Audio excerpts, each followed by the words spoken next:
So now that we've figured out what the problem is, right, we decided to do something about it. And so after that 2012 election, when we woke up, not quite the day after the election, but in the 2 or 3 months after the election, a group of citizens got together in Milwaukee and they said, okay, we've prosecuted this election. We got more votes. We got many fewer seats. For the next 10 years, we could just keep fighting these elections and it won't matter. We're never going to get control back, right? We're never going to have a chance to hold the politicians accountable. Fred Kessler is a state representative from Northwest Milwaukee. He gathered a team of lawyers and me, I'm the one non-lawyer in the group. The head of the NAACP was there, and a lawyer who worked on a previous redistricting case, was a civil rights lawyer, and a couple other folks, me, and I was the chair of the Democratic Party at the time, and we said, we realized that there's a couple of solutions. One is we can change the process of who draws the map.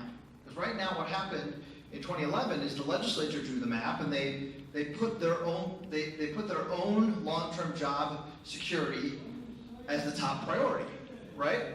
But the problem with changing the process, there's a couple of things. One is they're not going to do it right away because they'd be taking their own part away. Second, we're not going to get another map drawing process until 2021, right? We have to have the 2020 census and then we'll have new map drawing in 2021.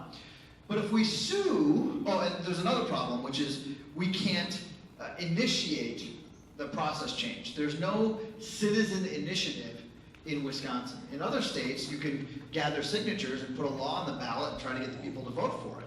So if the legislature is not responsive, you can go around the legislature. We don't have a system to do that in Wisconsin. We're literally shut out of the process if we're not in power in the legislature.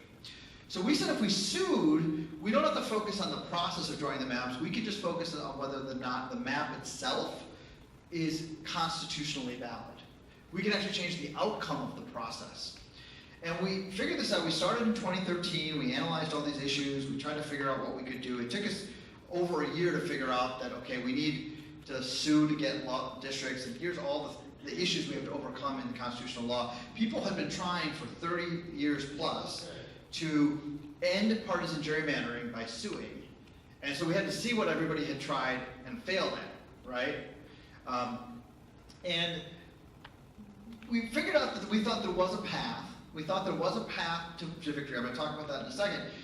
But even if we don't win, we're going to change the conversation because people didn't know what gerrymandering was. And they didn't know that the maps were rigged. They weren't engaging in this conversation. How many people are here? 35? 30, 35 people? I tell you, I couldn't have gotten 35 people in a room to talk about gerrymandering 5 years ago, right? That wasn't a thing that people were that interested in.